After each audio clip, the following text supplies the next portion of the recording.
Ay, basahin ko natin chapter 10, verse 3 to 6. Sabi ko, your mind dictates the type of person who you are. Ito nag-dictate kung sino ka. Ano po? 2 Corinthians chapter 10, verse 3 to 6. Kung nabubuhay man kami sa mundong ito, ano po sabi ni Pablo, kung nabubuhay man kami sa mundong ito, verse 3, hindi naman kami nakikipaglaban ayon sa pamamaraan ng mundong ito.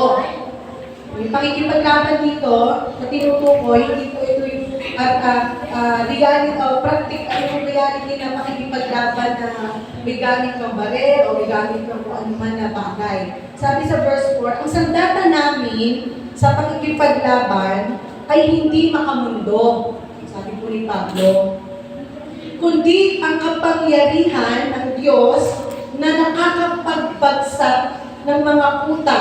Sinisira namin ang mga maling pangangatuwiran. Saan galing kaya yung maling pangangatuwiran? Di ba kaya yung sinabi ko kanina, di ba ang bilis sa ating mga magulang na magsalita sa ating anak sa sobrang concern natin ang pag-aalala na dito sa isipan parang may mga kuta dyan, na kaya natin nasasabi agad na kahit hindi nila ginawa, hinusgahan na agad natin ang ating salita. Ano po? Maraming puntahan Sabi ko, lalo na yung mga maling katwiran. Di ba pagka tayo may mga in-encounter tayo sa pamilya natin, sa kaibigan, yung mga sana ang katwiran niya. Nadidefine mo na sana yung katwiran niya. Nadidefine mo. Sabi ni Pablo, tingnan nyo, sinisira namin sa pamagitan ng kapangyarihan ng Diyos. Yun ang manilang sandata Yung kapangyarihan ng Diyos, sinisira namin ang maling pangangatuwiran. Verse 5, ginagampi namin ang lahat ng pagmamataas. Kasi sa pangangatuwiran, meron yung pagmamataas, kaya nga nangangatuwiran, yung pride ng pagmamataas. Sabi ko dito, pagmamataas laban sa kaalaman tungkol sa Diyos. At binibihag namin ang lahat ng isipan, sabi ni Pablo, upang matutong sumunod kay Kristo. Ay yung susunod, hindi kay pastor, hindi sa akin, o kanina, kay Kristo. So, ang binibihag nila sa pamamagitan ng salita ng Diyos, para labanan yung mga maling katwiran sa pamamagitan ng kung ano yung katwiran ng Diyos. Ito yung sunodin mo. Yung katwiran ng Diyos, hindi yung katwiran mo, mapapahama ka talaga yan. Sa katwiran mo, sundin mo yung katwiran ni Kristo. Ayun ang sundin mo. Sabi ko sa verse 6, kapag lubos na ang inyong pagsunod, nakahanda kaming parusahan ang lahat ng mga ayaw sumunod. So paano nila parusahan? Hindi sa, sa physical.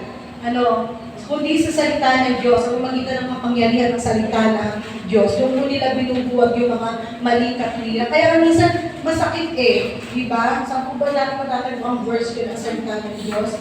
Magkabilay tanim, tumatagos yung ang buto, So, sila niyo po yun. Diba kahit na yung kausap nyo, subukan nyo po makipag-usap na sa mga unbeliever, na sabihin yung mga bagay na kung ano yung katwiran ng Diyos. Nasasaktan sila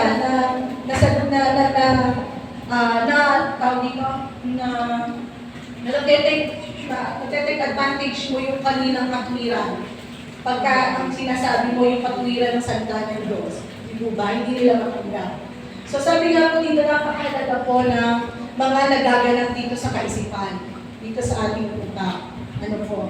So kung kaya nga minsan meron mga arguments sa loob ng pamilyas, sa magkaibigan. Kasi nga, iba yung magkaiba kayo ng takbo ng isip, magkaiba kayo ng katwiran. Pero sabi nga po dito, every thought we have must be subject to Christ and bring about our obedience to Him. So dapat yung mga kaisipan na meron dito sa ating utak, sa ating brain, mga kaisipan na nangyayari dyan, dapat yun ay patungkol sa ating Panginoong Jesucristo, yung pagsulod natin.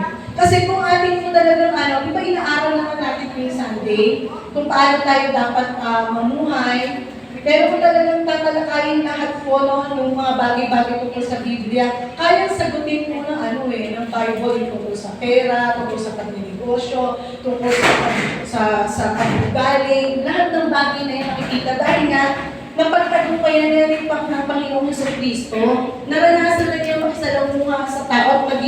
tao. So alam niya ano po, yung mga bagay-bagay na nangyayari sa buhay ng isang tao. Kaya po, sabi po dito, isa po ito sa binabattle nating mga tao. Ano po? Ito, kahit nga tayo mga Kristiyano na matatagal na no?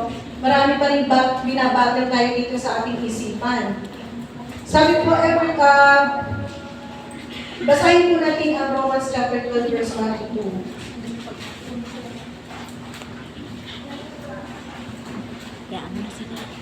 Kaya nga mayroong mga yung marites na pag nakarating sa'yo, nagigigil ka kasi hindi naman totoo. Hindi naman totoo ba? Ano yung ibig sabihin mo? Bakit mo po ito? Ano mga gano'n? Yung mga marites issue. Ano po? Pagka nakarating sa'yo na, dito daw, ganito. Tapos, hindi totoo yun. Paano nila na-create sa kanilang isipan yung mga ganung kwento? Ano to? Mga kwento-kwento. Ayan. Yan yung gustong basahin ni Pablo at ang mga disikulo ng panahon na yun. Doon sa paraan ng pag-iisip, renewing our mind, ano po sabi nga, spiritual battles are won in the mind. Romans chapter 12, verse 1 to 2.